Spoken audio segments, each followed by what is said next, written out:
Saudi අරාබියෙත් දැන් මාර පුදුම දේවල් අනේ කරන්නේ.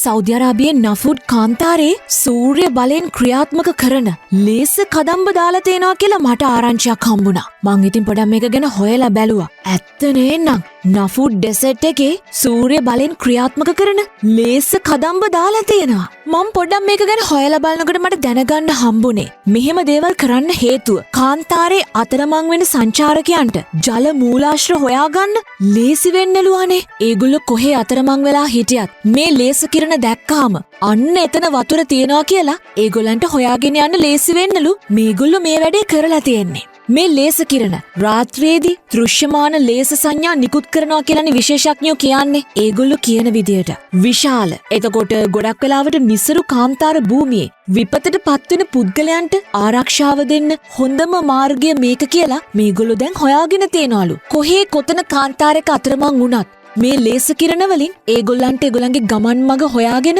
ඕන තැනකට යන්න පුළුවන් කියලා තමයි සෞදි අරාබි විශේෂඥයෝ කියන්නේ. මෙහෙම අතරමං වෙච්ච ගොඩක් දෙනෙක් මේ ලේස කිරණ නිසා ඒගොල්ලන්ගේ ගමන් මඟ පහසුවෙන් හොයාගෙන හිටපු තැන්වලටම ආපහු ගිහින් තියනවලු. එහෙම හොයාගෙන යන අතරවාරේ මේගොල්ලන්ට වතුර තියෙන තැන් හොයාගන්නත් පුළුවන් වුණා කියලා තමයි සෞදි අරාබිය පැත්තෙන් අපිට ආරංචි උනේ. ඔන්න හොයාගන්නවා නම් අලුත් දේවල් හරිද? අපිලාගේ මෝනිං ෂෝ එක සතිය දවස්වල උදේම අහන්න.